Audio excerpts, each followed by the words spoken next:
first, let's talk some football. Specifically, some Bucs Saints and Jameis Winston injuring his knee earlier in the game. This didn't look good.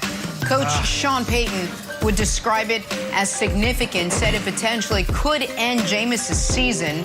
So Trevor Siemian in at quarterback because Taysom Hill's still out with that concussion. You'd think Brady would have a field day at this point. You would be wrong. Bucs struggled, but they were in it till the end, the very end.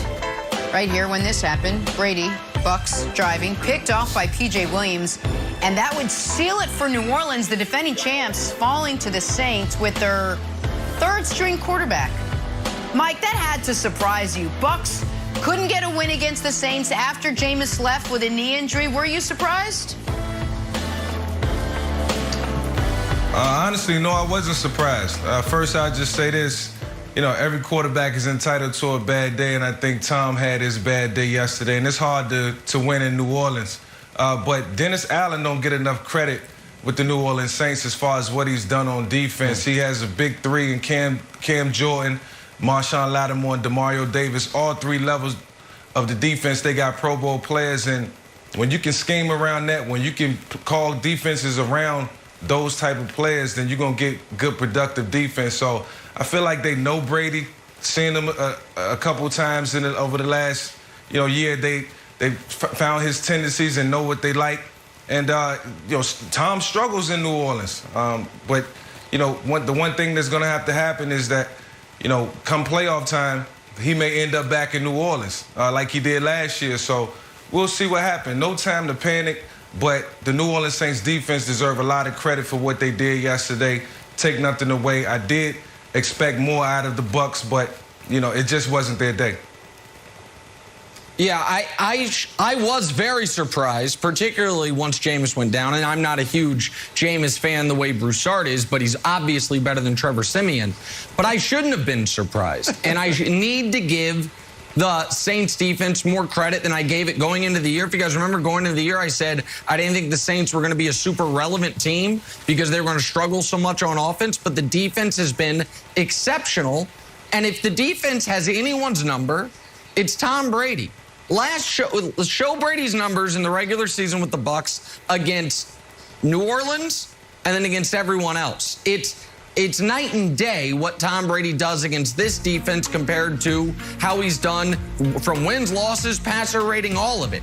And I know the audience might be saying, yeah, but he beat him in the playoffs. He didn't play that great in the playoff game. He threw for less than 200 yards. The Saints had control of that playoff game until they turned the ball over on 3 of their final 4 possessions to give it away. So we talk so much, Broussard, about, blueprint. We have the blueprint to beat the Chiefs and Patrick Mahomes. I don't know that I really believe in blueprints like that, but I do wonder if teams across the league are going to start saying, what is New Orleans doing? Because this is Brady, who has made so few mistakes since he's been a Buck, and he makes multiple mistakes every game against the Saints. And I know they have really good defensive personnel, but I don't think they have the best defensive personnel in football. So I think it matters in that regard. I also think it matters in regard to the Bucs chasing the 1 seed, which I think is going to be important, and it just got much more difficult for them to get. Well, look, and beyond the way they play against Brady, the Saints give Todd Bowles and that Tampa Bay defense trouble. All right, that defense has allowed 34 or more points in just 4 games in the last 2 seasons. 3 of those games were against New Orleans. So they've got something going against the Tampa Bay Buccaneers. I'll give you that, Nick. But I'm with Mike. This is no cause for concern. This was, unfortunately, one of those games that good teams have every now and again. That's why only 2 teams have gone the regular season undefeated over the last, 50-some-odd years. All right, Baltimore, we've seen them have a bad game. Green Bay, we've seen them have a horrible game. Cincinnati now, it happens, all right? And I don't want to dismiss everything related to the Saints because we pointed out a few patterns, but I'm not the least bit concerned about Tampa Bay, even if they do end up having to play New Orleans in the playoffs. I did predict the Saints to get to the playoffs, so I'm feeling good about that wild card pick, even without Jameis. But, no, I think this will actually be a wake-up call for Tampa Bay because they were penalized so much yesterday. That's what cost them the game along with the turnovers. They can shore things up on that in terms of penalties. They did it last year. They were terrible with penalties in the first 4 weeks and then tremendous once they made a concerted effort to get rid of them over the last 3 months. I think they do the same thing with the bye week coming up as well, Jenna. All right, well, let's stick with the Saints. So they did lose Jameis. What is the plan B now? Because we don't know what's going to happen. You guys see this? Will Brinson tweeted it yesterday after Jameis went down. Philip Rivers' St. Michael's varsity team finished their season on Friday night. Believe they just missed 4A playoffs. Rivers, less than 3 hours away, would consider returning to right spot with Jameis Winston tearing his ACL. Sean Payton should give Rivers a call. Mike Vick, should the Saints sign Philip Rivers with Jameis sidelined? I mean, you can sign Philip Rivers right now, but I like Trevor Siemian for a couple reasons. I felt like he had some success in Denver, and I think he can hold it down until Taysom Hill comes back. The question is, when does Taysom Hill return? They got 2 guys in the building already who understands the system, knows the offense, and can pick up where Jameis left off.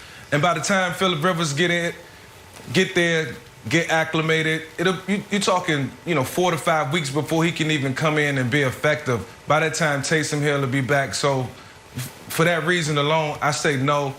Philip Rivers is starting his coaching career, and he's doing great right now. So let Philip Rivers enjoy his retirement, ride it out with Trevor Siemian and Taysom Hill. So I'll go the other way, Mike, just for the sake of argument. If you were Sean Payton, the phone works both ways. Philip Rivers, I'm sure, could get Sean Payton's number. Would you hang up on Philip Rivers or say, like, no, we're not interested? Because this team is 5-2. They've got the same exact record as the Buffalo Bills, and we're talking about the Bills going to the playoffs. The Saints defense is so good. We know that we've seen them shut down Tom Brady, Aaron Rodgers, and Mac Jones, 3 of the greatest quarterbacks in the league. So they can win any game with that defense. So look, if the way that Sean Payton was able to, like, move Taysom Hill in and out, move well, he could do the same thing with Trevor Siemian. Move him in and out, give Philip Rivers a little shot. I think they have a real shot at going to the Super Bowl at 5-2 if we're talking about the Bills going to the Super Bowl. So I'll ask you, I know we got up against the break. If Philip Rivers called you, would you say, nah, not going to do it? Or you'd be like, you know what? Let's have let's go down to Cafe Du Monde, have a cup of coffee. Yeah, with all due respect, I would never turn Philip Rivers down if he picked up the phone and called. Now, if it's the other way around where I got to call him and go searching for him, then that's a totally different story. I would entertain it because Philip is a guy who we know has the resume to win football games, especially with the defense that the New Orleans Saints has right now. But I would say just be cautious right now. Go with the guys that you have and not feed too much into the Philip Rivers opportunity. I just got to remind the audience. I don't mean to interrupt you, Mike, but I just have to remind the audience. You good? There are a few things Mike Vick really loves. The Atlanta Braves trying to win the World Series, his wonderful family, and Taysom Hill. Mike loves Taysom Hill. That's true. And Mike wants Taysom Hill to get this opportunity. He's not happy. Like, everyone's upset that Jameis got hurt. But Mike really wants to see Taysom Hill unleashed. I feel a little differently, but I think we just have to bake this into the sauce here. I knew it. Mike really wants Taysom Hill to get the opportunity. I feel differently. So I think if Rivers calls, you got to take the call. All right, back talking the Dallas. Now, texting is different, but call for sure. Back talking the Dallas Cowboys found a way to win last night without their quarterback, Dak Prescott. Did they prove their Super Bowl